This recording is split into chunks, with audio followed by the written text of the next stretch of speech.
nós, nós ontem,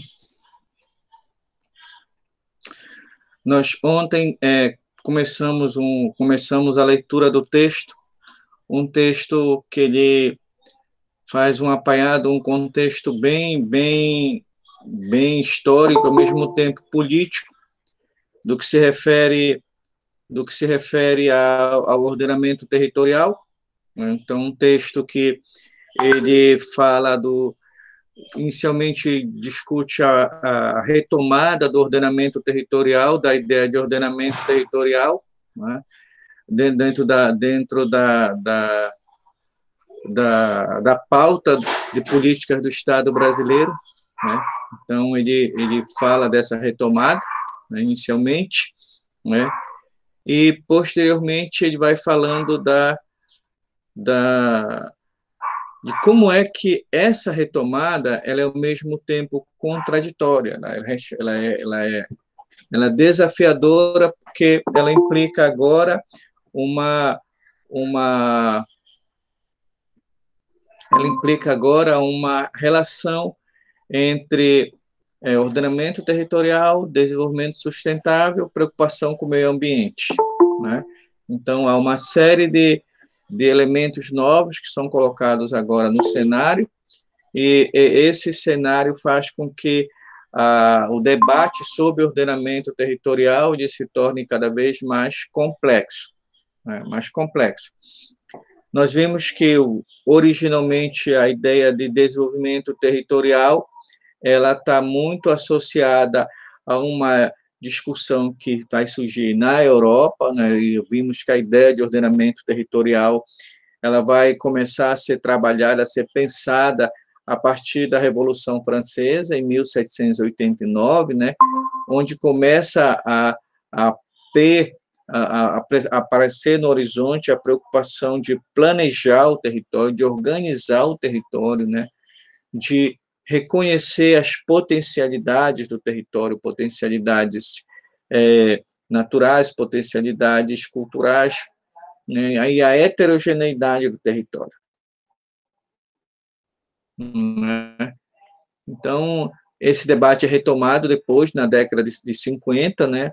com a Carta sobre o Território, com a Carta sobre o Ordenamento, né? E nós vimos o ordenamento preocupado em trabalhar a dimensão econômica, a dimensão política, a dimensão ambiental, a dimensão societal, né? E vimos que isso exige uma ressignificação do termo da política, né? É necessário uma reinvenção do termo da política, né? Política entendida como política pública, né? Política pública como algo que transcende o interesse individual, algo que transcende o interesse social, algo que está muito relacionado ao que se chama bem comum, bem público, né? O bem público, né? Então, temas como democracia, sustentabilidade ambiental, segurança, a própria geração de emprego, né? Então, esses são temas saúde, né? São temas que são trazidos para a agenda da política pública, né?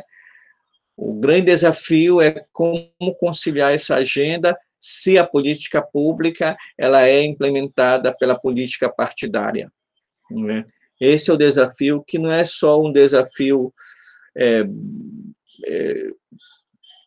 teórico, né? Não é só um desafio teórico, não é um desafio normativo, é um desafio de implementação. Na Europa, onde a sociedade civil ela é mais antiga, onde ela é mais densa, onde ela é mais participativa, né? Onde o monitoramento é muito maior, né? Esse ato entre política pública e implementação por política partidária, esse ato ele sempre é observado, né? E o Estado ele cria mecanismos para que minimize ou para que evite o fato da política pública se tornar uma agenda da política partidária, né? Então, mas não quer dizer que não acontece, né? Como falei anteriormente, eu acho que o grande desafio para nós colocados hoje é o retorno da dignidade da política, né? E esse retorno da dignidade da política, ele é um retorno que é necessário, porque cada vez mais as gerações futuras elas estão cada vez mais ameaçadas, né? As gerações presentes elas estão também ameaçadas, né? Hoje, pela primeira vez na história da humanidade, os filhos eles leem menos que o pai, o QI do filho é menor que o pai, o nível de segurança do filho é maior que o pai, o nível de incerteza do filho é maior que o do pai, né? Então, hoje, mais do que nunca, as gerações são muito inseguras, elas são muito inseguras, elas são inseguras da sua imagem, elas são inseguras da sua fala, elas são inseguras da sua capacidade criativa, elas são inseguras da sua capacidade de motivação, elas são inseguras da sua capacidade de trabalho. É uma geração insegura. É uma geração insegura porque é uma geração que se apoia muito na imagem, é uma geração que ela fica anestesiada em vídeos, ela fica anestesiada na imagem, né? Porque ela é uma geração que ficou capturada pela informação, porque ela acredita que informação é conhecimento, então ela foi capturada por isso. Então, é uma geração que vê muito, vê muito, vê muito, vê muito, fala muito, fala muito, fala muito, se comunica muito, mas, em termos de conhecimento, é uma geração que ela vai ser uma espécie de ela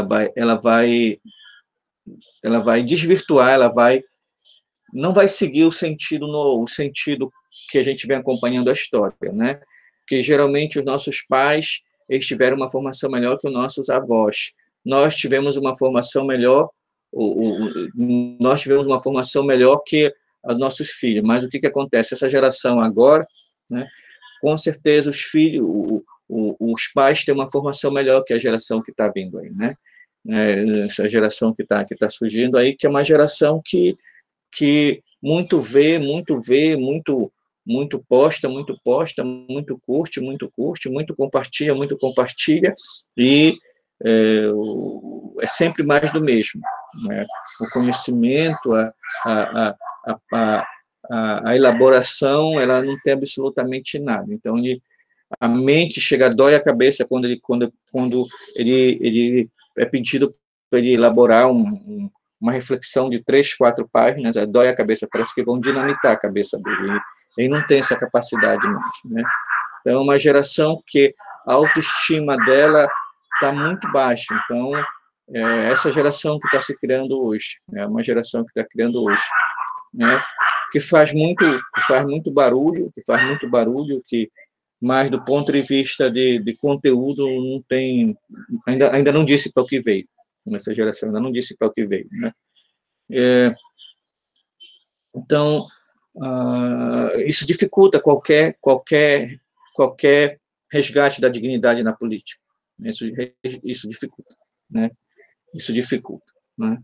Então, nós vimos que a necessidade do resgate da dignidade na política ele é fundamental, porque sem isso tu não consegue pensar uma proposição de política pública, né? De política pública que transcenda, que vá além do que se chama status da política partidária, né? Aí nós vimos que, como sendo uma elaboração europeia, então ela exige uma sociedade civil muito atuante, muito engajada, né? E isso é difícil no caso das sociedades latino-americanas, sociedades brasileiras, né? Que tem uma sociedade civil gelatinosa, né? Uma sociedade gelatinosa, né? Que se molda frequentemente aos interesses políticos partidários. É uma sociedade civil que ela não consegue se moldar os interesses, não consegue ter autonomia no que se refere aos seus interesses, né? Não consegue mostrar isso, né? Não consegue mostrar isso. E aí, então, nós mencionamos ontem que esse processo que a elite brasileira, ela não poupa esforços em importar essas ideias, né? Então, ela importa as ideias europeias, as ideias que aparecem mais modernas, porque o grande objetivo da elite é parecer moderno, né? Então, esse objetivo da elite de parecer moderno, ele parece moderno, mas ela não tem condições de implementar isso que parece moderno. Então, aí que se dá origem ao que se chama, o que o José de Souza Martins chama de poder do atraso, né? Então, esse poder do atraso, ele se manifesta quando a elite, ela assimila tudo que é de mais moderno em países do G7, por exemplo, né? Mas ela sabe que ela assimila que é para parecer moderno, né? Para parecer atual, para parecer que está em harmonia com o discurso avançado, né? Mas não tem condições objetivas, não tem recursos humanos, não tem condição infraestrutural de implementar esse discurso, né? Porque falta recurso humano, falta recurso técnico, né? Então, parece que as ideias ficam fora do lugar, né?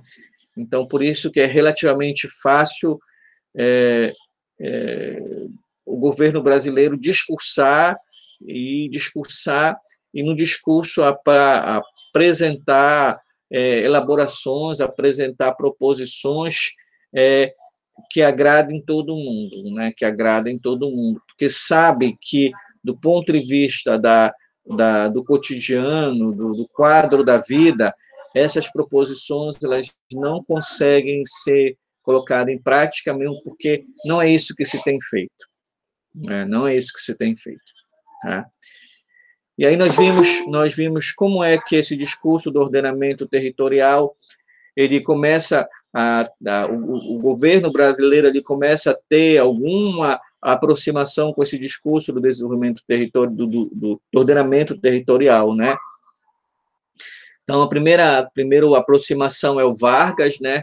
Então o Vargas ele vai criar uma série de ações, né? Uma série de instituições que são no sentido de planejar o território, planejar a ação territorial, a ação do Estado sobre determinada área, sobre determinado segmento, né? Então, é a partir do Vargas que tem o Código das Águas, que tem depois uma coisa que vai se chamar IBGE, né? Tem depois os próprios parques nacionais.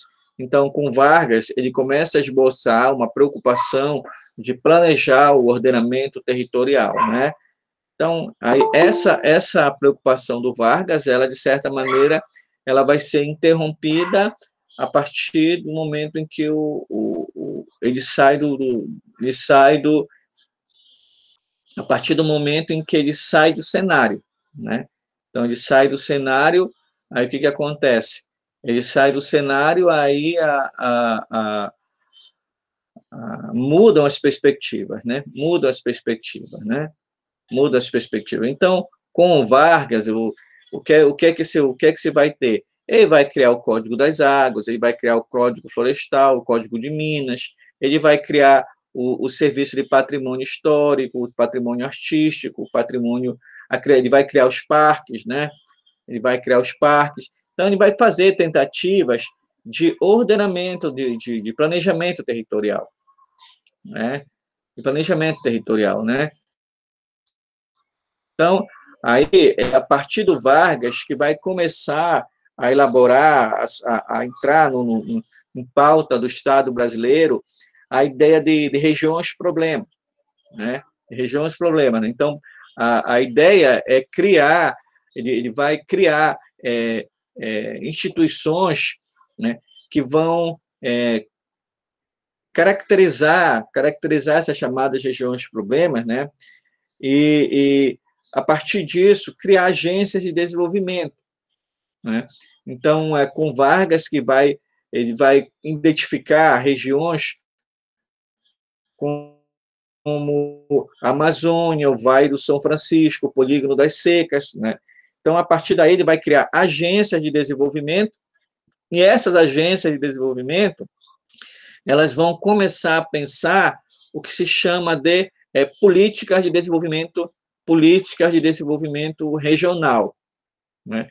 Políticas de desenvolvimento regional, com a chamada agência de desenvolvimento. Aí eu tenho a Sudã já primeiro a Espévia, aí eu tenho a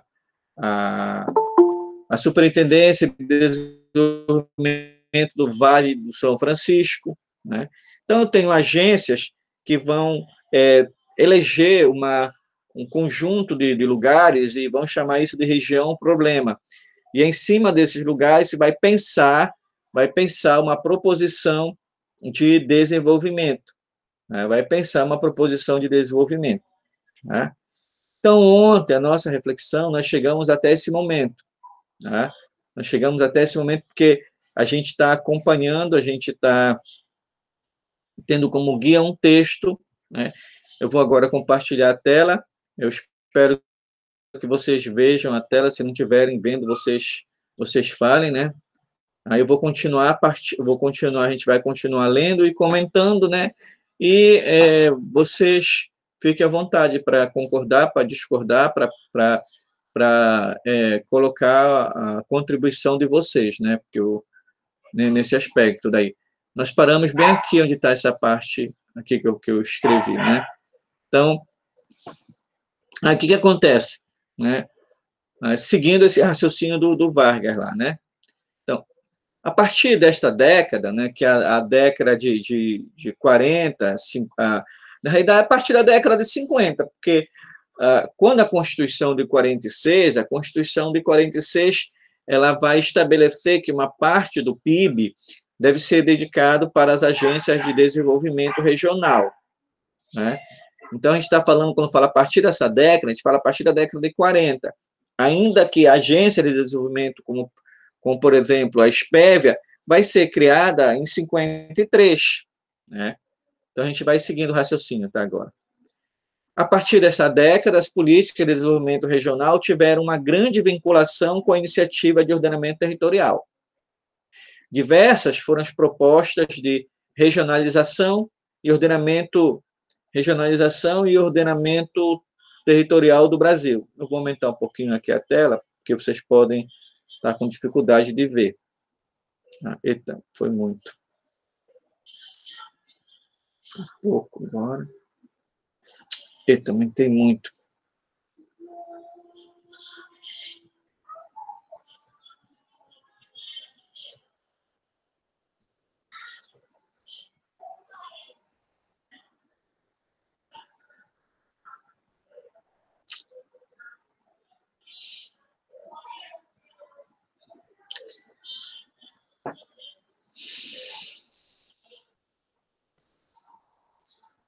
Acho que desse tamanho dá.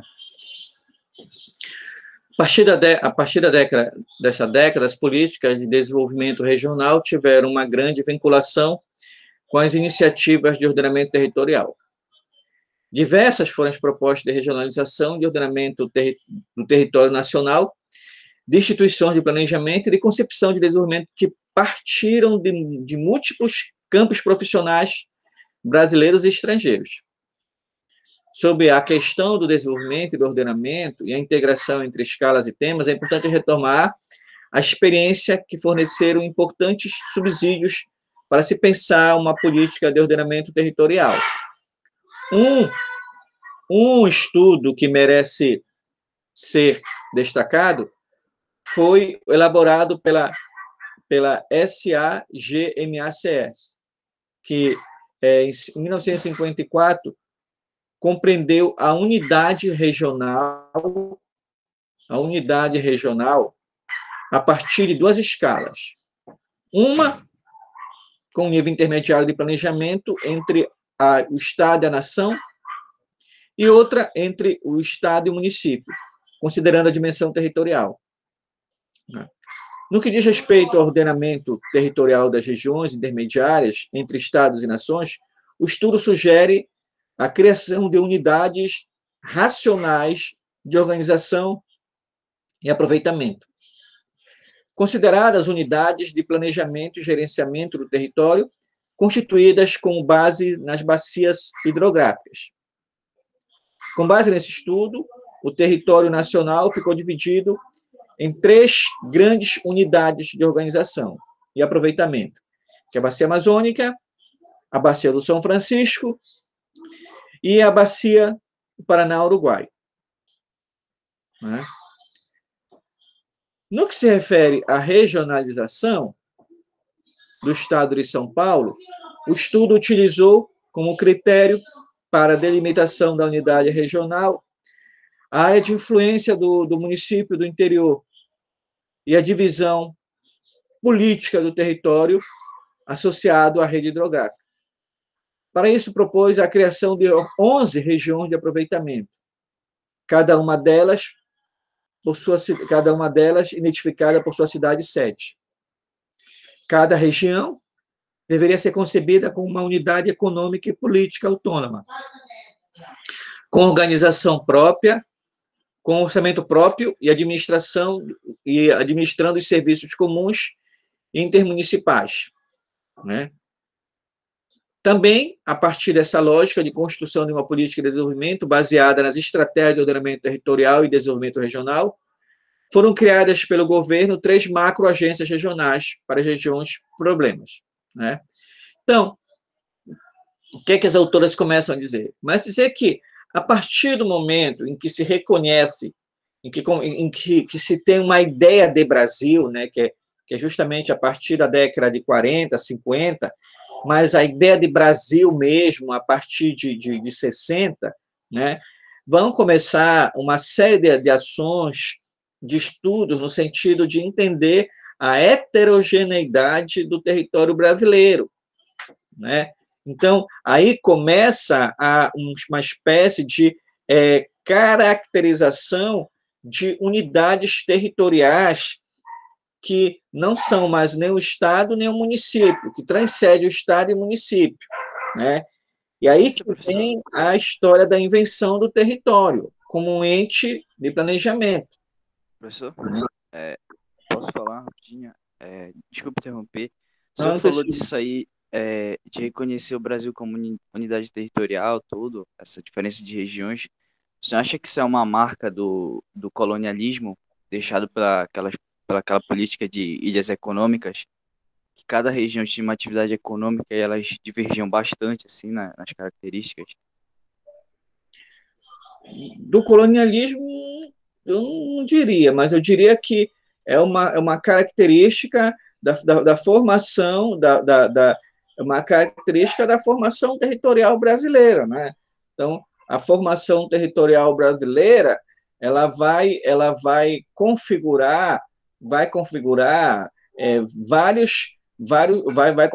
conjuntos territoriais, conjuntos regionais, Então, tu tens, digamos assim, um conjunto. Esses conjuntos são muito, digamos assim, é muito arriscado falar em conjuntos, Porque dá a ideia de que tem muita semelhança, mas, por exemplo, tu tens um conjunto dentro dessa formação territorial que é o litoral.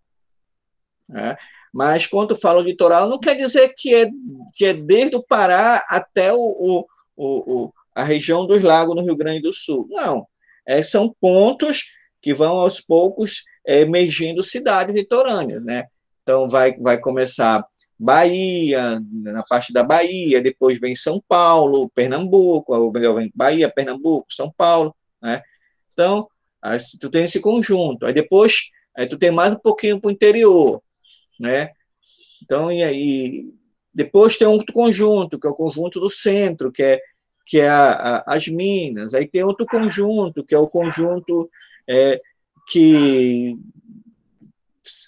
quando se dá a partir do Rio de Janeiro, Aí tu tem um conjunto que depois se dá para o Rio Grande do Sul, Paraná, essa parte, né? Aí tem um conjunto que é para a Amazônia. Então, quando começa a década de 60, de 50, 60, tu tens vários conjuntos regionais, o que a literatura chamou de ilhas, né? De ilhas, né?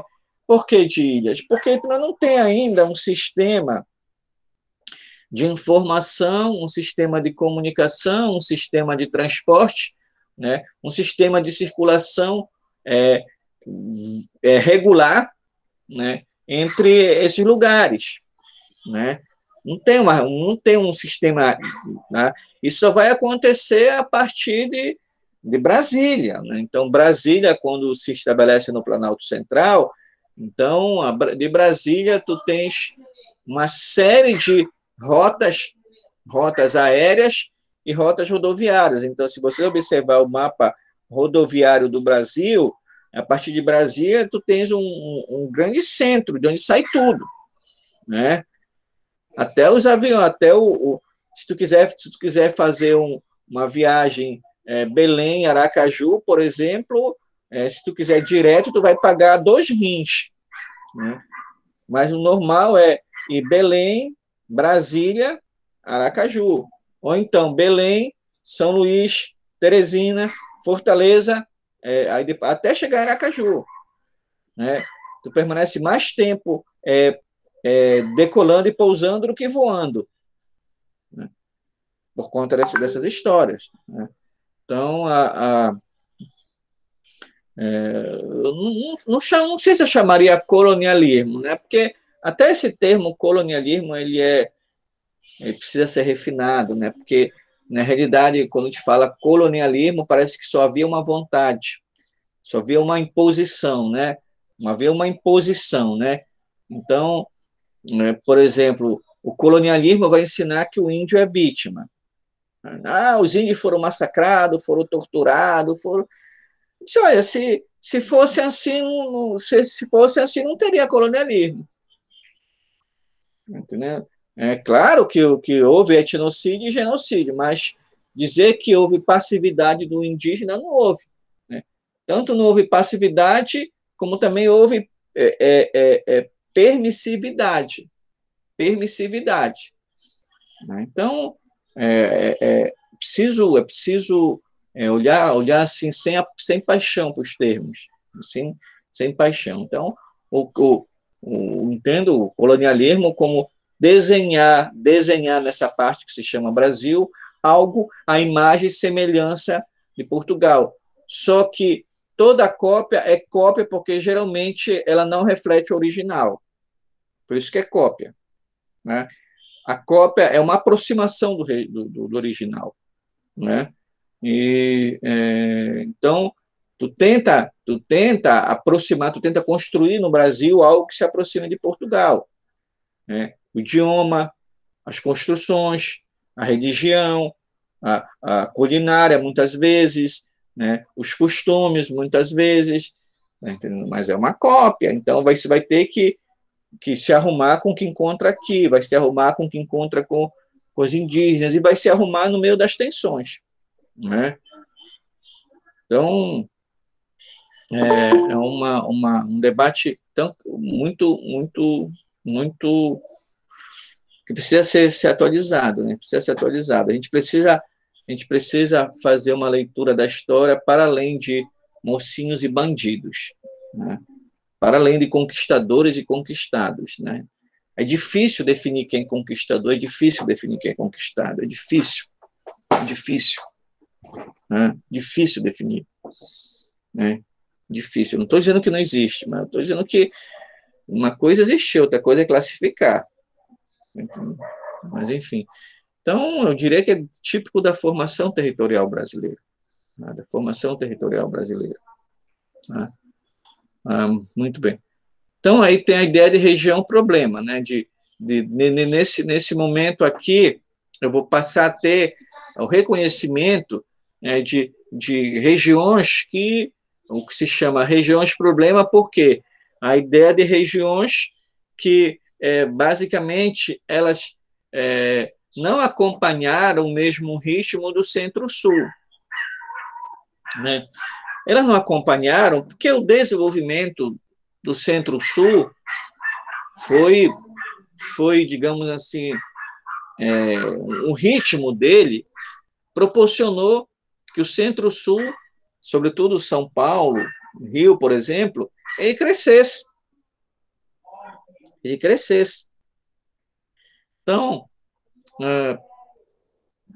por exemplo, né, na época da economia da borracha, né, a economia da borracha na Amazônia, ela só era menor que a economia do café.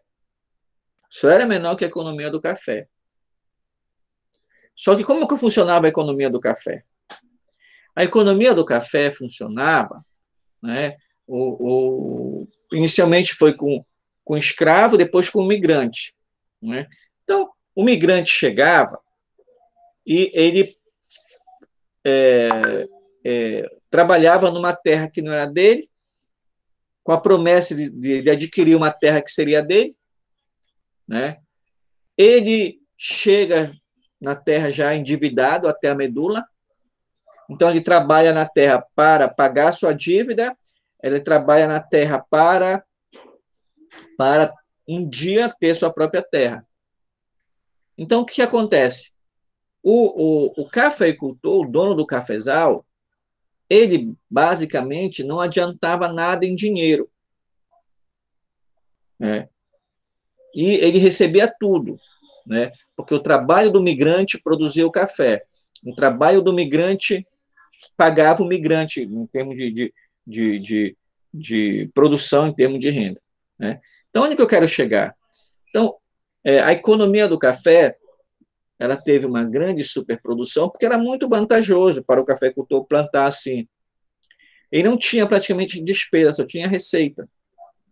E associado a isso, eu tenho um Estado, né, que vai comprar, um Estado cujo o bloco no poder tinha os cafeicultores, aí ele vai praticamente comprar, ele vai garantir essa produção dos cafeicultores.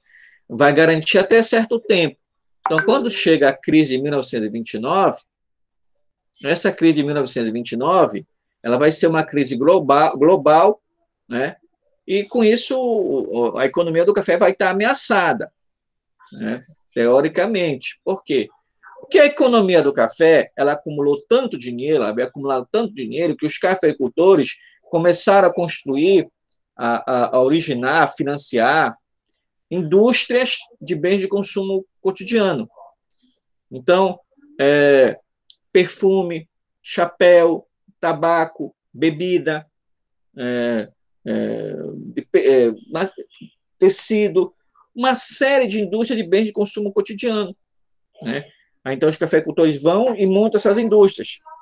Aí, quando a economia do café entra em crise, eles já são industriais. Né? Então, com isso, eles se tornam a locomotiva do Brasil. Né? Coisa que a Amazônia não se tornou, mesmo tendo uma economia que só perdia para a economia do café. Né? Aí há muitas explicações por que na Amazônia não se tornou. Né? Uma é porque não tinha mercado consumidor, outra é por conta da ostentação dos barões da borracha, existem várias explicações. Mas só para dizer o seguinte, porque a gente está falando em região problema, né? São Francisco, Amazônia, né? Eu estou tentando mostrar para vocês por que o Centro-Sul não se configurou como região problema. Né? Por que não se configurou? Porque na economia do café ele vai se tornar a locomotiva da economia brasileira, né? A locomotiva da economia brasileira. Né? Então, a partir das regiões problemas, aí eu tenho o surgimento da comissão Comissão do Vale do São Francisco, em 48, a Comissão do Plano de Valorização Econômica para a Amazônia, CPVA, depois do Nordeste também, né? A Superintendência de Desenvolvimento do Nordeste, 59. Né? Então, aqui o que vai acontecer? Eu vou ter tentativas de criar grandes espaços, né, e agências que vão trabalhar esses grandes espaços, né? O problema é que quem trabalha esses grandes espaços é o bloco no poder, né? Então, geralmente, esses grandes espaços, eles se transformam em instituições onde o bloco no poder ele aloca os seus aliados, né? Ele aloca os seus aliados. E aí, o que vai acontecer? Do ponto de vista de equacionar aquilo que se chama região problema, não equaciona, né? Não equaciona. Então, por exemplo, tu tem no Nordeste, né, o problema da seca no sertão nordestino, ele é muito, muito antigo, né? Então, quando tu cria essas agências, tu cria no sentido de tentar enfrentar esses problemas, né? Só que tu não consegue, por quê? Porque tu não tem interesse o fundamental não é resolver esse problema, né? Não é resolver esse problema, né? Então, seguindo.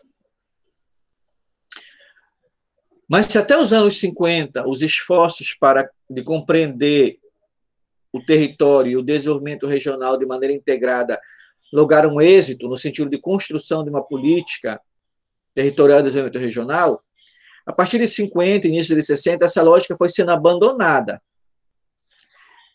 em nome do desenvolvimento econômico via polos de crescimento com predominância de visão macroeconômica, tendo a cidade como locus de desenvolvimento, né?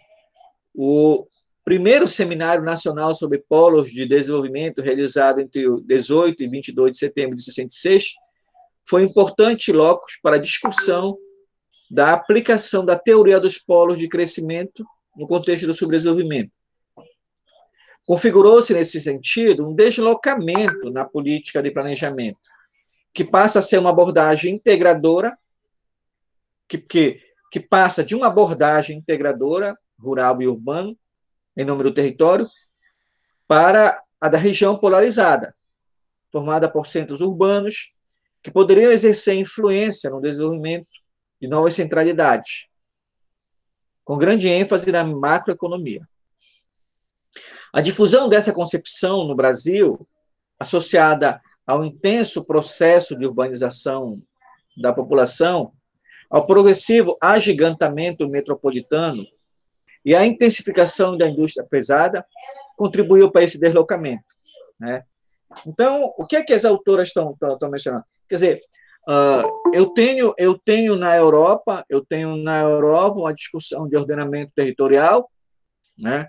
Essa discussão na Europa, ela é retomada ainda na década de 50, mas mesmo em 30, com Getúlio Vargas, né, eu já tenho uma preocupação de pensar, de o Estado pensar segmentos estratégicos, né, como água, como a parte ambiental, como a parte mineral, né, pensar esses segmentos estratégicos numa perspectiva territorial, né, que é uma perspectiva não setorial, quer dizer, que não tricotomiza em agricultura, pecuária e extrativismo, agricultura, pecuária e comércio, melhor dizendo, e que também não dicotomiza entre urbano e rural, né?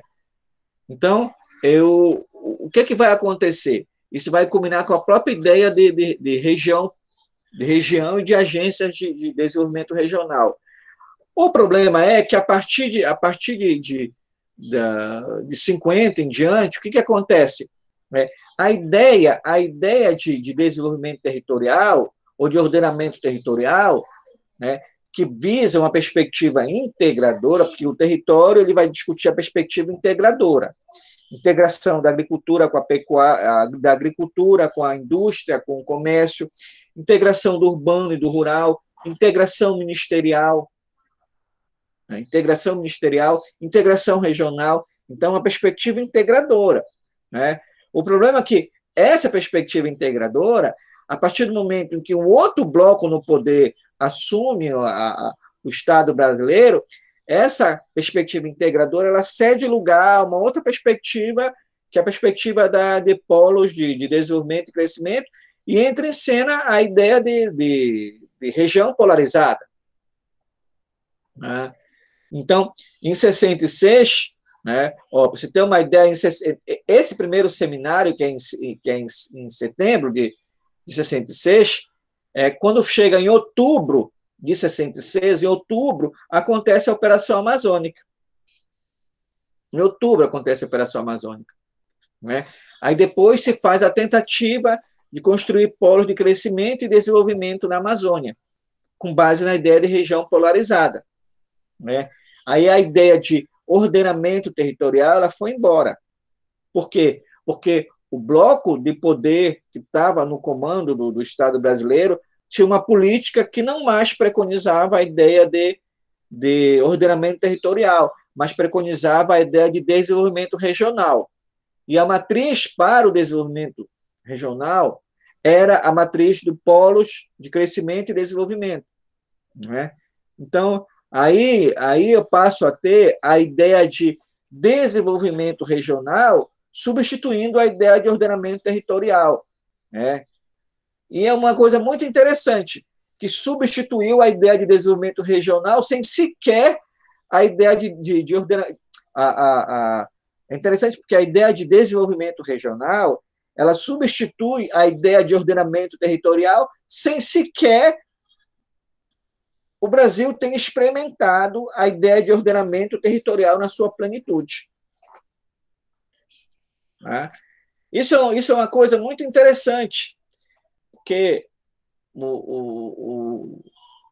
as ideias no Brasil elas ficam no plano das ideias.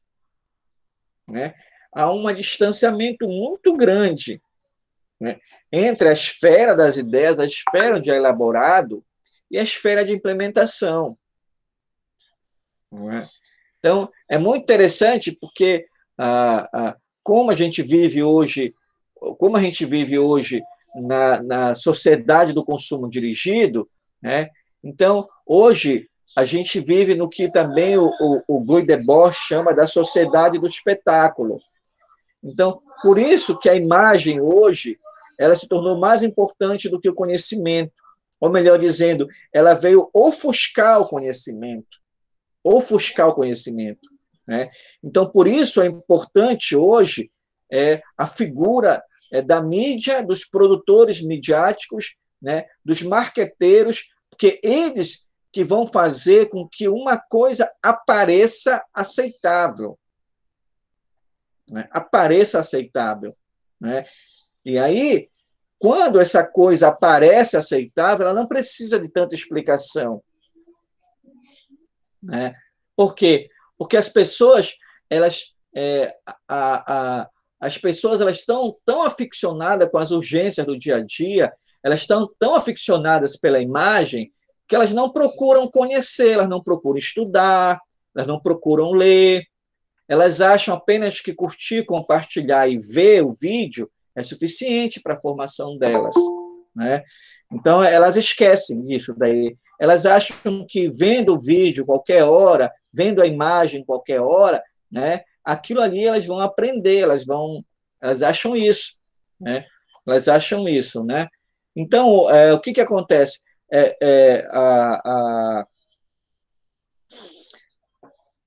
A retórica da imagem, né, e a retórica do espetáculo, ela acompanhou muito esse período de desenvolvimento regional. Né?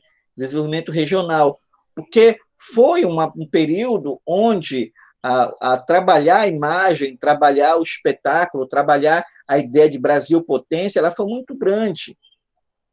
Né? Foi muito grande. Né? Então, o nacionalismo ele se apresentou muito forte. A ideia, o sonho, era construir a ideia de Brasil potência na América Latina. E essa ideia, ela nunca foi abandonada. Nunca foi abandonada. Né? Então, o que é interessante é que a ideia de desenvolvimento regional ela sucede à ideia de ordenamento territorial sem sequer a ideia de ordenamento territorial ter sido implementada. É como se ninguém mais curtisse e compartilhasse a ideia de ordenamento territorial. É como se ela não encontrasse mais eco. É como se ela não precisasse mais ser implementada porque já encontrou uma versão mais atual. Isso é típico da sociedade do espetáculo. Quer dizer, as pessoas elas não querem viver a experiência, elas querem ver a experiência. Ver a experiência. Elas querem ver, mas não querem viver. E esse é o problema. Porque o conhecimento ele só pode ser construído a partir da experiência, a partir da leitura, a partir do pensamento, a partir da escrita. Você pode ver o vídeo que você quiser, você pode, digamos, eu não sei se eu falei aqui nesse encontro, nessas aulas, eu falei em outro lugar, mas o cidadão ele acredita que vendo no imaginário dele, no inconsciente dele, acredita que vendo vídeos de como emagrecer, ele vai emagrecer. Ele acredita no imaginário dele que ele fazendo o download de um livro, ele já leu o livro. Ele acredita que ele está no Matrix e que ele é o Neo. E que cada download que ele faz é uma atualização da memória dele. Ele acredita isso. No inconsciente dele, ele acredita isso. Porque cada vez mais ele passa a ter um acúmulo muito grande de informação, mas conhecimento que é o importante, ele não tem. Aí, quando ele se depara que a informação que ele tem é muito grande e que ainda não leu sequer um mega do que está no computador dele, e que ele, digamos que no arquivo dele tem 200 livros lá, que ainda não leu nem meio daquilo que está lá, aí ele começa a perceber que a autoestima dele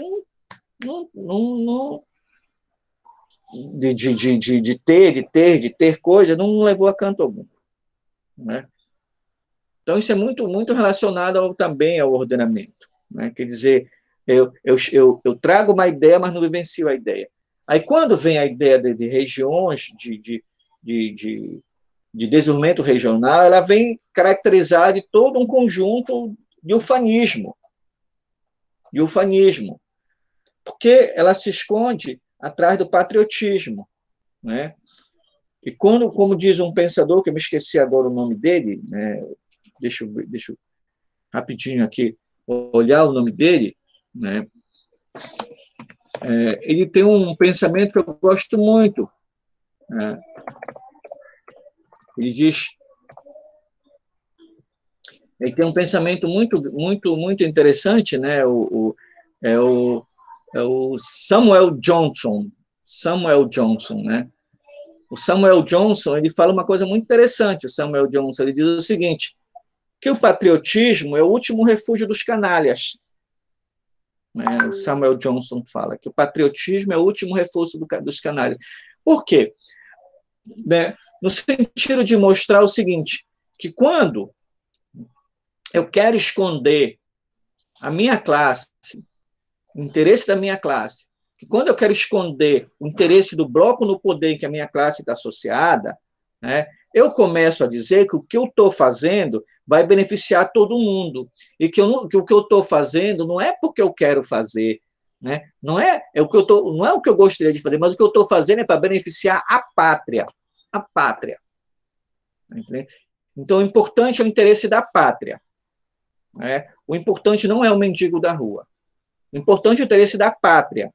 Não é o desempregado, não é o sem escola, não é o sem crédito no celular, não é o sem internet, não é o sem nada, não é o Zé Ninguém. O importante é a pátria. Então, aí que reside o Estatuto de Canalice. Que o patriotismo é o último refúgio dos canalhas. Quer dizer, tu não constrói políticas para seres de carne e osso.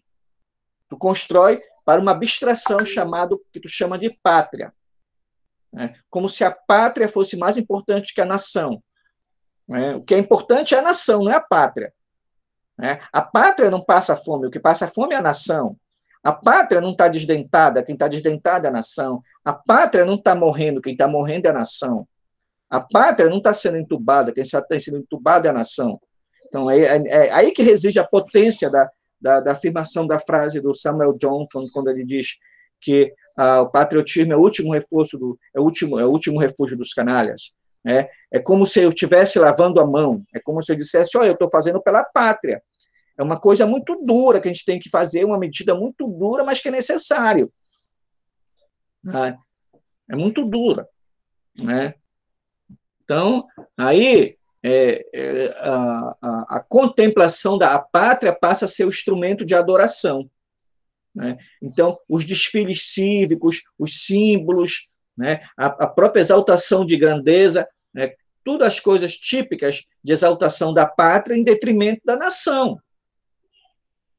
Né? Então, aí, por exemplo, nesse período de grandes ciclos de desenvolvimento, aí tu tem o período da chegada dos grandes projetos, dos grandes megaprojetos, não só para a Amazônia, mas para o Brasil todo, né?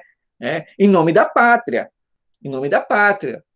Né? Então, esses grandes projetos, eles vão permitir com que o milagre econômico, digamos assim, com que o chamado milagre econômico, ele seja construído em cima de um endividamento externo astronômico. Astronômico. Né? Porque o patriotismo, ele vive de aparência. Ele gosta de parecer grande, ele gosta de parecer unitário, ele gosta de parecer potência. Então, para isso, ele cria uma série de mecanismos que são importantes para garantir a imagem de pátria, ainda que a nação padeça.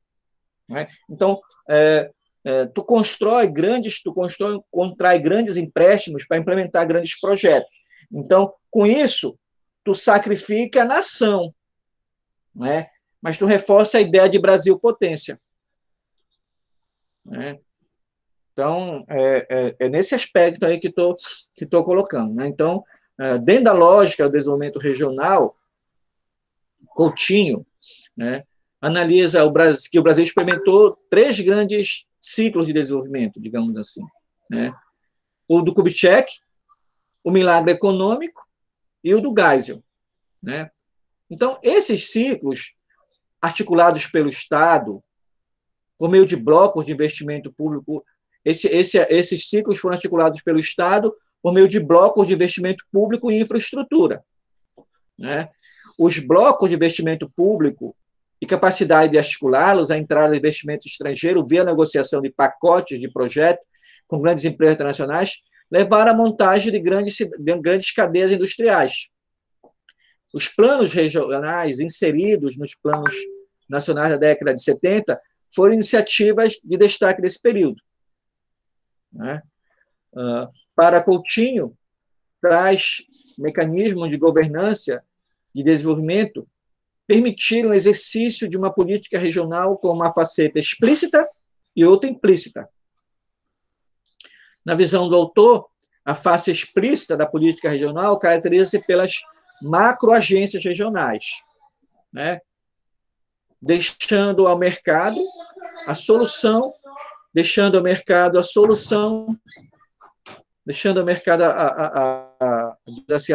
para que os problemas do Sudeste e do Sul, digamos assim.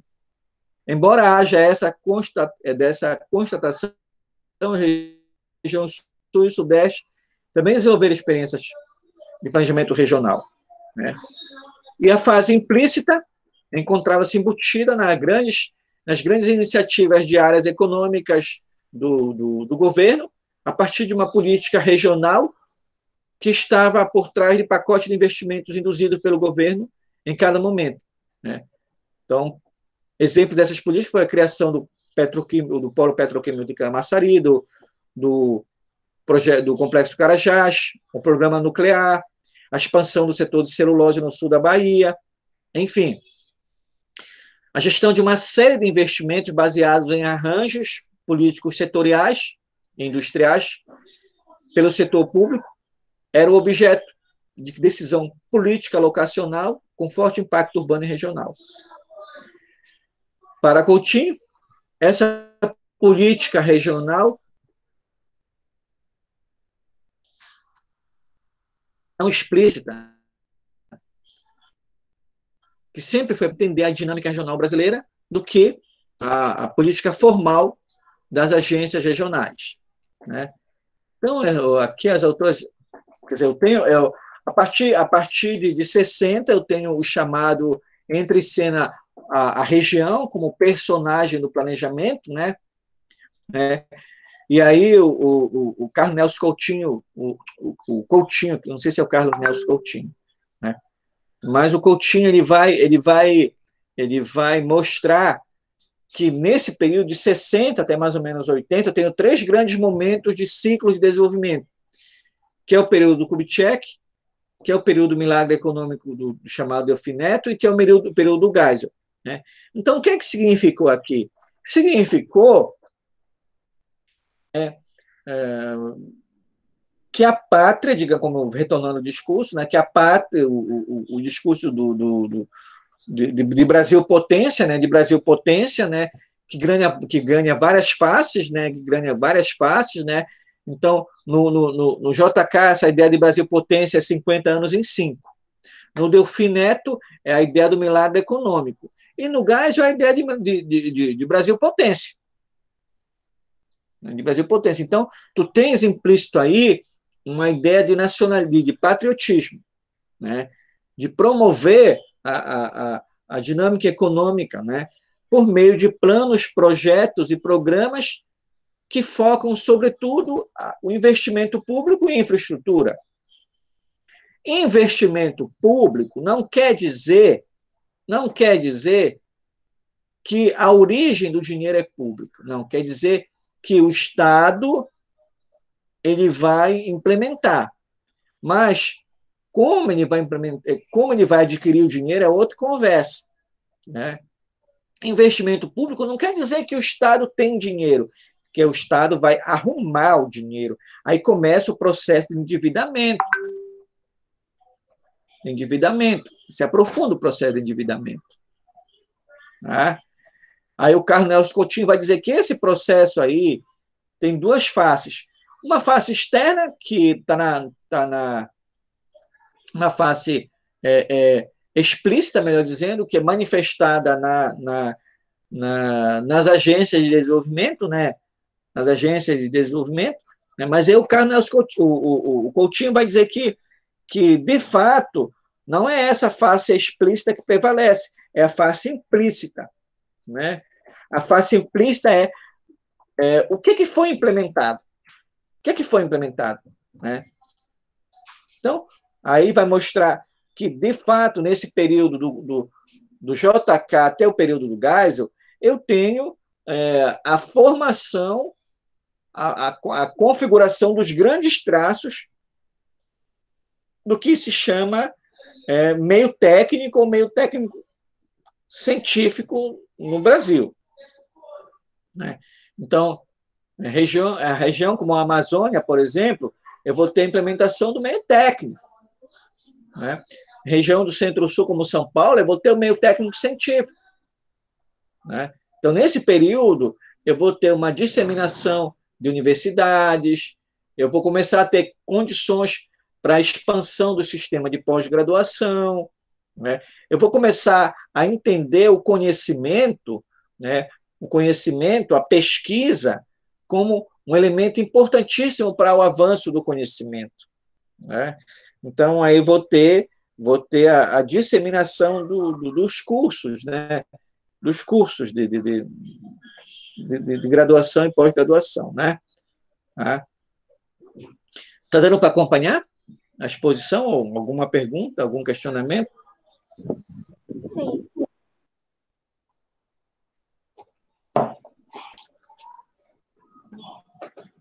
Aí, seguindo a leitura, tá?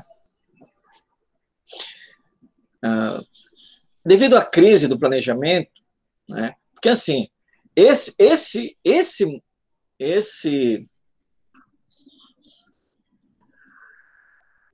essa forma de planejamento regional, ele tem um componente estatal muito grande, né? Então, ele se baseia numa concepção do Estado enquanto grande indutor, do Estado enquanto grande empresário, aquele que vai implementar, né? Então, esse tipo de visão do desenvolvimento econômico enquanto algo implementado pelo Estado, né? Então, isso vai ser questionado, né? Isso começa a ser questionado desde a década de 70. Desde a década de 70, né? Porque na Europa, desde a década de 70, né? Porque, assim, a partir da grande crise do capitalismo, que foi a de 29, né, o que é que o capitalismo mundial começou a perceber? Ele começou a perceber que era necessário criar condições para que a sociedade, para que o mundo do trabalho pudesse minimamente se reproduzir para poder consumir. Tá? Então, o Keynes vai dizer o seguinte: é necessário que o Estado ele crie políticas de bem-estar social para que esse trabalhador tenha potencial de compra, de consumo. Essas políticas de bem-estar social são como salários indiretos que esse trabalhador receberia. Então, a partir desse momento, saúde, educação, previdência passam a ser alguns dos salários indiretos que o trabalhador vai receber. Né? Então, nascia o Estado do bem-estar social, nascia a social-democracia. Tá? Então, isso gerou grande crescimento econômico, né? Gerou grande crescimento econômico, sobretudo a partir da Segunda Guerra Mundial, foi muito crescimento econômico, né? Só que essa não era a única perspectiva de crescimento econômico que havia. Né? Então, desde a Segunda Guerra Mundial, um grupo de pensadores ele sempre advogou a experiência liberal como paradigma econômico e de sociedade. Né? Aí o que vai acontecer? Vai acontecer que eles vão trabalhar nesse o paradigma liberal, vão trabalhar esse processo de formação, né, de construção, para que a política de bem-estar social ela saia do poder. Vou fazer isso durante a década de 50, 60, 70. Quando chega em 80, eles conseguem. Então, em 80, Margaret Thatcher se elege na Inglaterra, Helmut Kohl se elege na Alemanha, Felipe González se elege na Espanha, Ronald Reagan se elege nos Estados Unidos. Né? Enquanto o Brasil ele vai viver, ainda está vivendo ainda os últimos anos do período militar, no mundo, aí já está no outro paradigma, que é o neoliberalismo, né? Que é justamente afastar as políticas de bem-estar social. Né? Então, afastar as políticas de bem-estar social significa enxugar o Estado, diminuir o Estado. Né? Isso é importantíssimo para nós, e eu não estou adiantando a história, mas isso é importantíssimo para nós, por quê? Porque no Brasil, nós nunca tivemos um estado de bem-estar social. Né? Obviamente que nós temos alguns serviços públicos, né? Então, ninguém pode dizer que no Brasil não tem educação pública, ninguém pode dizer que no Brasil não tem saúde pública, ninguém pode dizer que não tem. A gente não está discutindo a qualidade, a abrangência, a consistência, não está discutindo isso.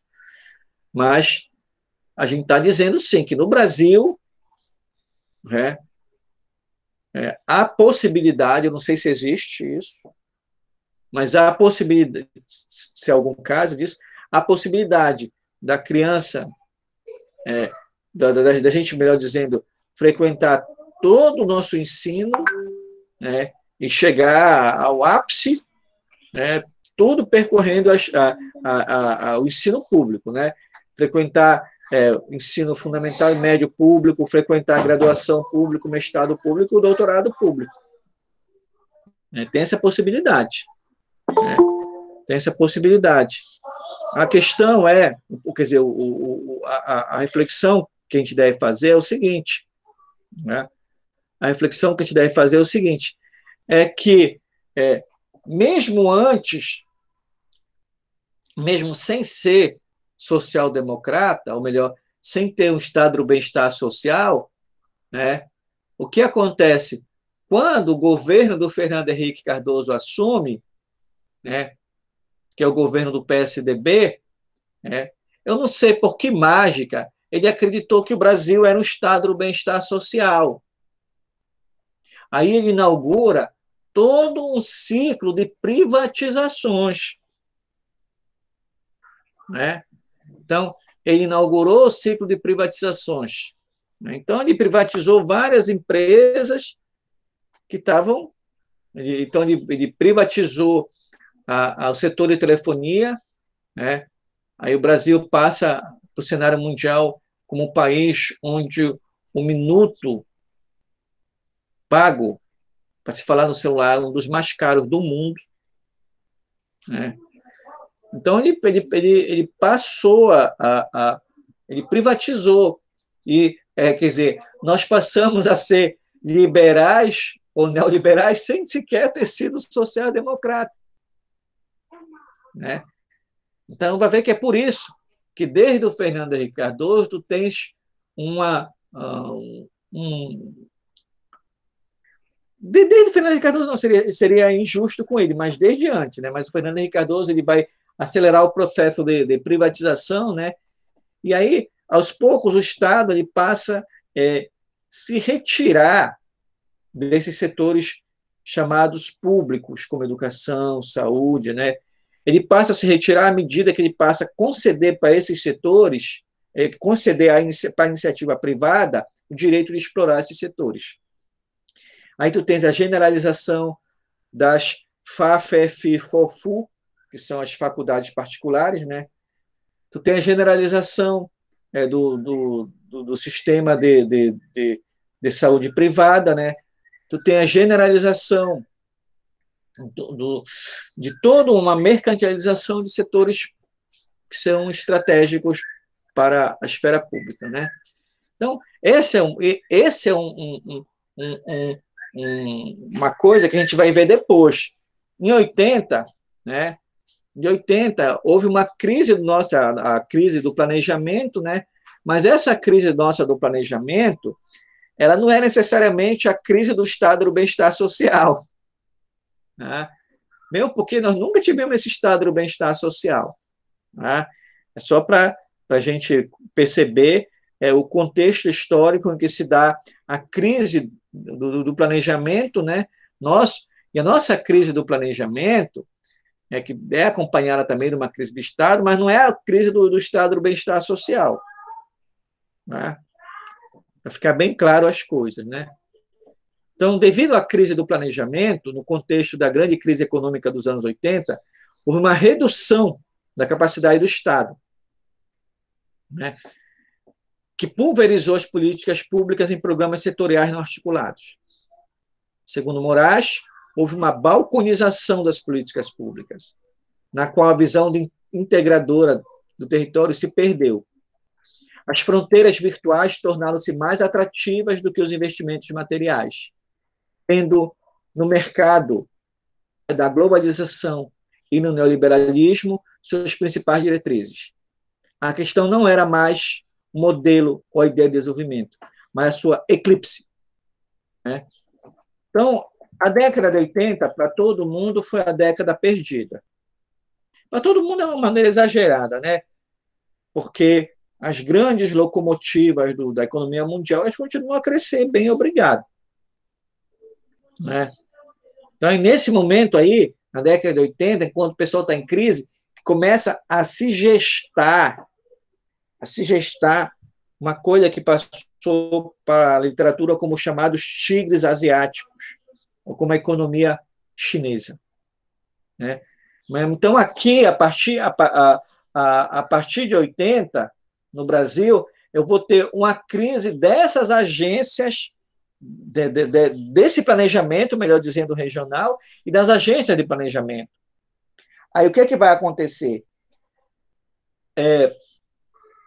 Se a política de desenvolvimento regional ela veio para substituir uma tentativa de política de ordenamento territorial que sequer existiu, né? Agora, a própria ideia de desenvolvimento regional foi ofuscada. Né? E isso que as autoras chamam de balconização de políticas públicas é que as políticas públicas elas passam a ser feitas agora pelos ministérios. Né? Pelos ministérios, pelos governadores, e se perde a visão integrada do território. Né? Aí voltamos à visão que prevalece no bloco no poder. Né? Então, a ideia de um planejamento regional se esvazia e a ideia do planejamento regional tinha esvaziado a ideia de ordenamento territorial. Aí, novamente, a gente praticamente volta para o ponto de partida, que é a retomada da ideia do ordenamento territorial. Né? Da ideia de ordenamento territorial. Né?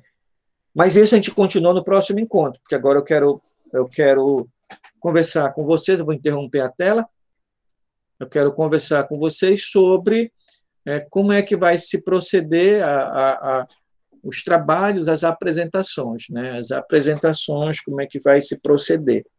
Né? Vocês já reuniram, já? Já reuniram? Sim, professor. A gente está ainda fazendo o trabalho. Estão reunindo, né? Vocês conseguem reunir pelo Google Meet, né? Também? Isso, pelo Google Meet. Tá.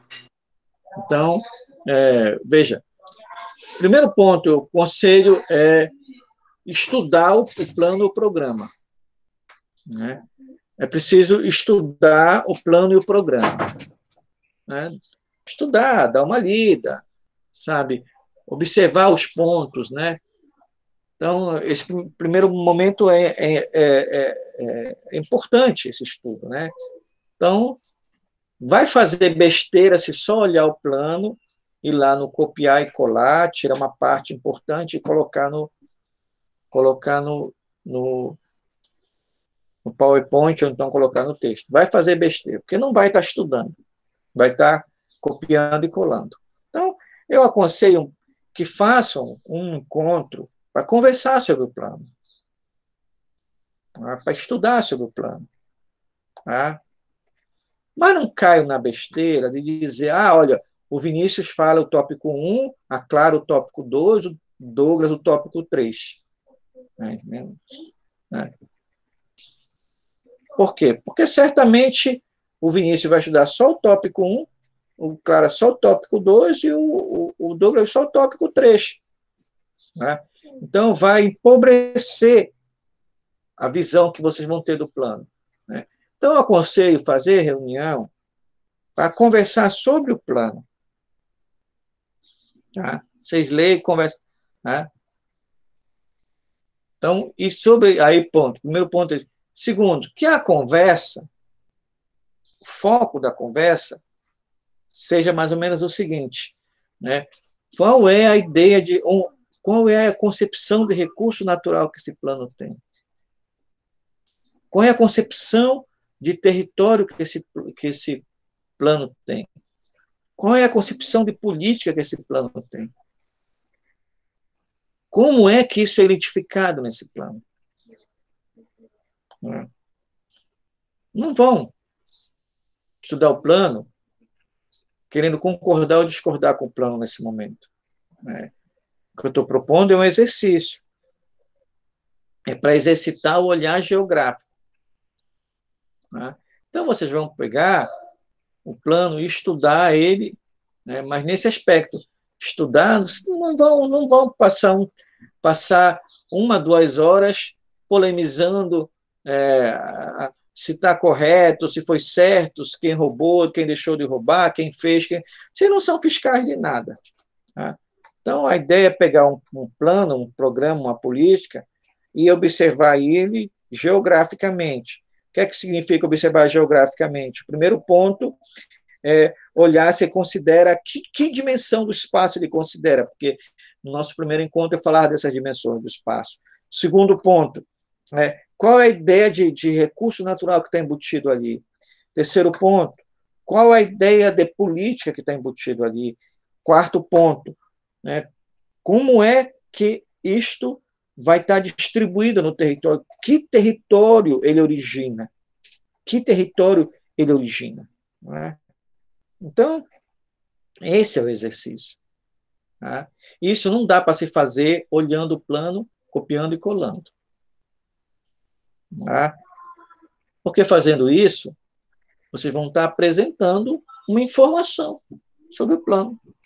Vocês vão estar socializando uma informação sobre o plano. Mas vocês não conheceram o plano. Vocês não estudaram o plano. Né? Vocês não estudaram o plano, certo? Então, o que eu estou pedindo é que é um plano para ser observado, né? Eu já comentei com vocês, tem equipe, né? Então, a exposição é em equipe, o estudo é em equipe, a elaboração é em equipe, né? Então, esse é o primeiro ponto para se expor, né? Gostaria de ter uma parte também, como eu falei, essa parte pode ser o conjunto dos slides. Não precisa ser escrito, não precisa ser um texto. Mas se alguém achar que pode escrever um texto, pode escrever um texto. Até 5 laudas. O texto que achar do tamanho que... Mas não vamos escrever um negócio de 1 a 2 páginas, porque em 1 e 2 páginas a gente não consegue falar nada. A gente consegue falar a partir da 3ª página. A não ser que a capacidade de síntese de vocês seja bastante aprimorada, né? Mas eu acredito que é difícil, é desafiador falar 1 ou 2 páginas. É difícil, é desafiador. Né? Então, gostaria de ter uma parte escrita, né? uma parte testemunhal, de que um documental, melhor dizendo, da exposição. Né? Outra coisa, gostaria que os membros da exposição estivessem presentes, fizesse esforço para estar presente, né, no dia para poder falar. Né? A exposição ela é entre 20 e 30 minutos, então prepare um trabalho para 20 ou 30 minutos. Né? 20 ou 30 minutos de trabalho.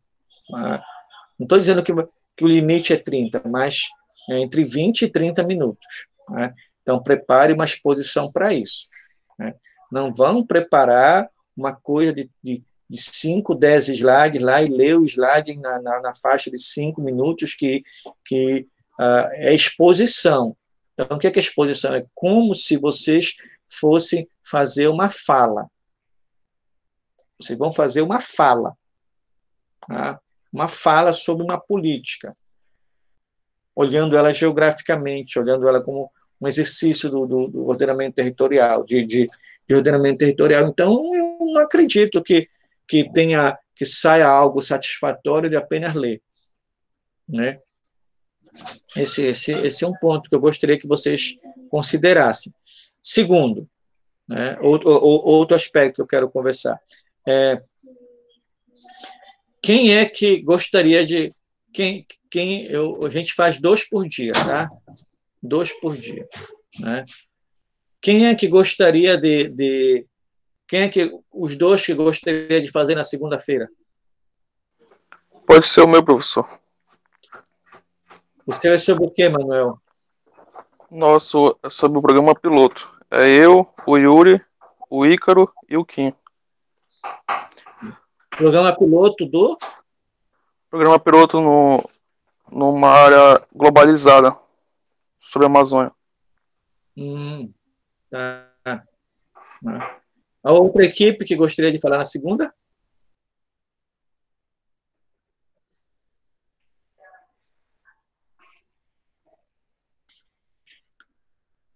A outra equipe, gente, além do Manuel, que gostaria de falar na segunda.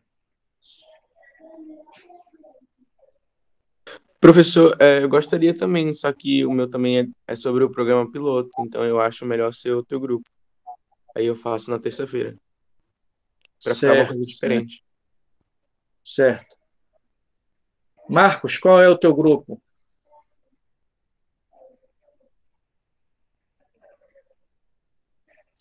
Marcos Silva, qual é o teu grupo? Alguém é do grupo do Marcos Silva que está aparecendo aqui na tela? Bom dia, professor. Meu celular tinha travado aqui. O meu grupo é eu, Kleberton, Enos, Vinícius e Felipe. São 5. Sim. A gente vai falar sobre o PAC. PAC, né? Então, você fala segunda-feira. Tá? Vocês falam segunda-feira. Né? Então, o grupo do Manuel e o grupo do Marcos falam na segunda-feira. Tá bom. Né? É importante que na exposição tenha mapa, tenha cartografia. Tá É bom. importante que tenha cartografia. Né? Isso é fundamental. Muito bem. A equipe, o PAC e o outro é o teu qualquer Programa nome, piloto. Programa piloto, né? Programa piloto na questão globalizada. Tá. Aí, então, os colegas que vão estar ouvindo, né? Depois de ligar o áudio, Marcos. Vou desligar. Os colegas que vão estar ouvindo, que vão estar prestigiando, aí a gente vai tentar fazer o debate. Então, eu espero que vocês façam um debate, que vocês perguntem, né? Que vocês façam colocações, que vocês complementem, enfim, que vocês tornem a exposição algo dinâmica, algo viva. Né? Então, isso é importante, isso é fundamental. Né? Vocês conseguiram fazer uma forma de abranger todos os colegas da turma ou tem alguém que ficou de fora?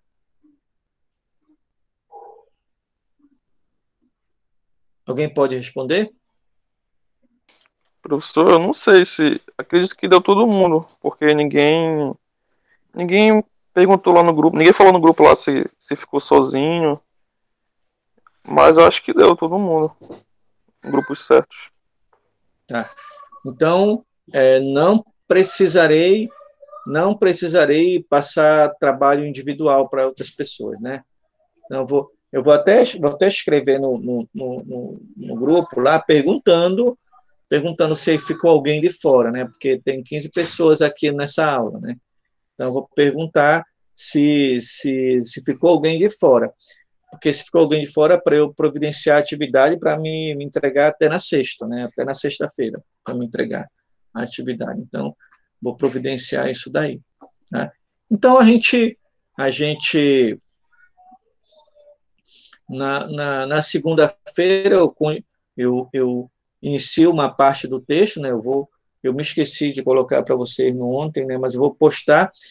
E aí, como eu for colocar o texto para vocês vão ler, então já não vou ler o texto, eu vou explicar outra parte do texto, tá? Já não vou lendo mais. Né? Então, a primeira parte eu explico, né? E a segunda parte vocês expõem, né? Ou o inverso. Né? Talvez o inverso seja melhor, vocês falando, depois eu exponho. Tá? Então, eu acho que é isso. Alguma pergunta sobre a exposição, sobre o seminário, sobre... Né?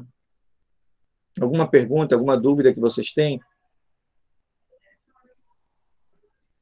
Como fazer, como expor? Não tem limite para a quantidade de slides. Né? Procurem fazer no slide, não procurem colocar textos grandes, tá? Procurem colocar tópicos assim, sabe? Tópicos, não tópicos coloque frases de, no máximo, 3, 4 linhas, no máximo. Não coloquem textos de 10, 15 linhas que ninguém tem condição de ler. Pensem no recurso que vocês vão ter. Tá? Não se preocupem com o número de slide. Eu aconselho colocar imagens, eu aconselho colocar mapas, tá? Organogramas, eu aconselho fazer isso, ao invés de escrever aquele texto imenso. Tá? Escreva uma frase, tal coisa, e pronto, vão desenvolvendo. Professor? Oi, Yuri. Quando o senhor diz que não é para a gente falar, organizar, tipo assim, fragmentar o trabalho para a gente usar a visão da totalidade, como é que o senhor diz isso? O que eu quero é o seguinte, que todos estudem o trabalho. Né? Todos estudem o plano. Esse é um ponto. Né? Porque vocês sabem muito bem disso, que eu não estou inventando, que geralmente quando o professor pede um seminário de um livro ou de um texto e coloca em equipe, aí geralmente as equipes elas se dividem assim, elas geralmente contam quantos tópicos tem o texto, aí cada um vai ler só aquele tópico. É isso que eu não quero. Eu quero que todos leiam todo o programa, todo o plano, toda a política. E certamente na hora de expor, né, o Yuri vai falar uma parte, o outro vai falar outra parte, o outro vai falar outra parte, mas não quer dizer que a parte que o Yuri falou foi só essa parte que ele estudou. É isso que eu não quero, tá dando para entender? Né? Sim, então, entendi. Entendeu? Né? Então, a exposição, certamente cada um vai falar uma parte, mas eu não quero que se estude, porque eu não quero uma maneira de dizer, né? Mas o meu querer não vale nada nesse mundo. Então, sugestão, porque vocês já estão fazendo algo limitado. Né? Algo limitado. Aí vocês vão limitar ainda mais. Né? Mas, enfim. Tipo, o senhor não quer que haja uma divisão entre as falas, só quer que todo mundo apresente mais algo contínuo, digamos assim, né? Algo contínuo, eu quero que, como se, tipo assim, eu não quero que na tua equipe tu diga bem assim, olha, tu vai falar o tópico, tu vai só ler o tópico 1, tu vai só ler o tópico 2, tu vai só ler o tópico 3, isso que eu não quero. Não, para entender? Eu quero que todos entendam, eu quero que o cidadão que vai falar por último compreenda o conteúdo do que vai falar por primeiro. E o que vai falar no meio, compreenda o conteúdo dos dois, e vice-versa. Eu quero que vocês exponham algo que vocês estão familiarizados com o conteúdo, independente desse conteúdo estar no início, no fim ou no meio do plano e da política. Esse o meu objetivo. Está entendendo? Que eu acho que é isso que constrói, ao invés de ficar fragmentando. Mas vocês veem, né? Mas eu acredito que essa é a melhor maneira.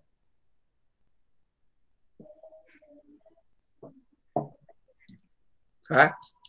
Alguma pergunta a mais, gente? Professor? Claro. Então, diga, Clara. Agora a parte documental é obrigatória, né?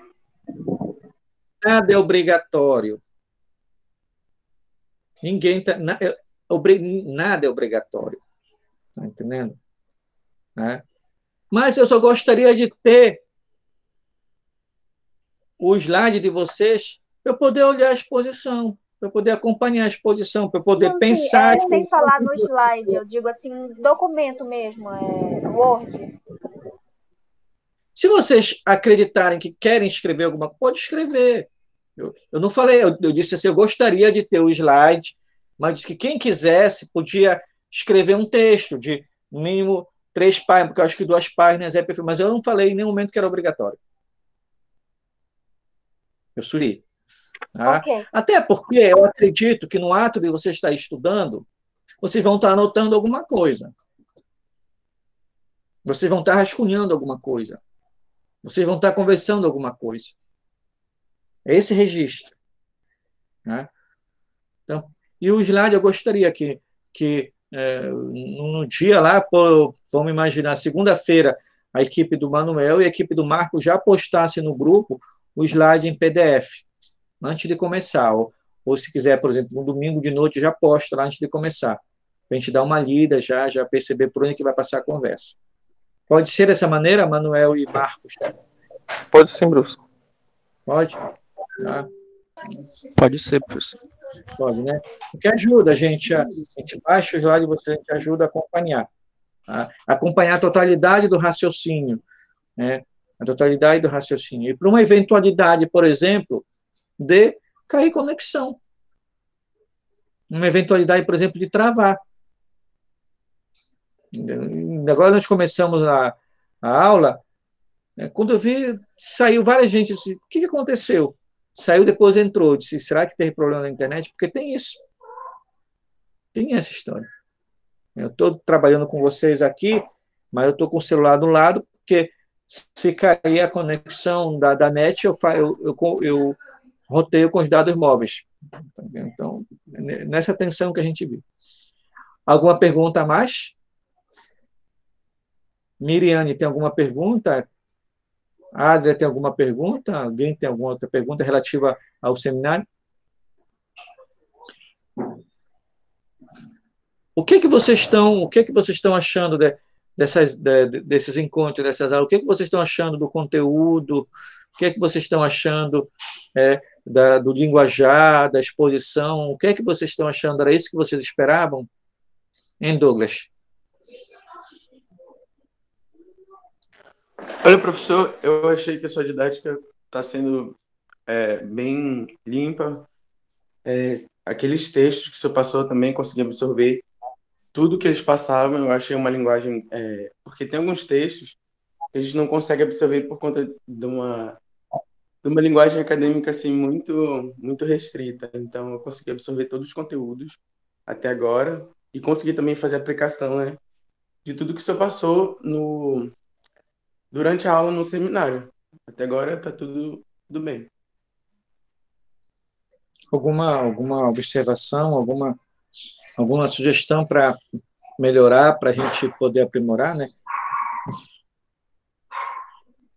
O que eu penso é o seguinte, uma das coisas assim que eu não estava acostumado, né? Que eu não estava acostumado e que eu me dei conta disso. Ontem mesmo eu estava pensando, puxa vida, cara, uma das coisas mais motivadoras para a gente é quando a gente tem uma plateia, né? E o que é uma plateia? É quando a gente vê as pessoas e as pessoas nos veem. Porque o corpo fala, o rosto fala, a expressão fala.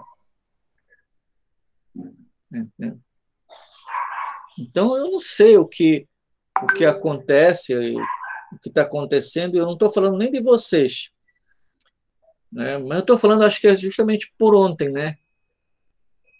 Ontem de tarde, eu sou tutor do PET, eu estou na tutoria do PET. A gente tem um curso, a gente ofereceu um mini curso chamado Temas de Geografia Agrária, né? Caríssimos. Ontem eu fiquei falando, basicamente, 2 horas para uma tela, né? E ninguém perguntou, ninguém disse um ai, ninguém disse um ui, né? E o cúmulo foi quando terminou as 2 horas, né? Que eu disse tchau para o pessoal. Eu fui dar uma volta, quando eu voltei ao computador, ainda tinha gente na tela, né? Aí fiquei olhando assim, meu Deus do céu, onde é que nós chegamos, cara? Aquilo assim me deu uma, sabe, é como, assim, me deu um soco no ego aquilo ali, que foi um negócio, sabe? Puxa vida, a nossa razão de falar é a plateia, o público, cara. É a interação. A interação da face, a interação do rosto, a interação da expressão.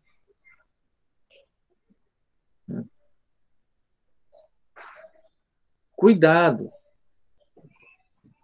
com a autoestima de vocês. Cuidado com a autoestima de vocês nesse período. Vocês são muito novos. Cuidado com a autoestima de vocês. Isso é importante para vocês, ter o equilíbrio emocional, sempre ter força para se levantar, isso é fundamental, né? Mas, enfim, eu vou encerrar por aqui. Eu espero que vocês tenham um final de semana produtivo, com saúde, né? E que a gente faça um bom, um belo e um grande seminário a partir da segunda-feira, tá? Então, fiquem na paz. Eu vou enviar, acho que o vídeo de ontem eu não enviei. O de ontem e de hoje eu vou enviar hoje e vou também enviar o texto que eu não enviei, tá? Então, bom final de semana, bons estudos. Manuel e Marcos, no domingo até de noite eu espero já olhar os slides de vocês, tá? É isso, Ok. então. Um abraço, tudo de bom. Vou agora interromper a gravação.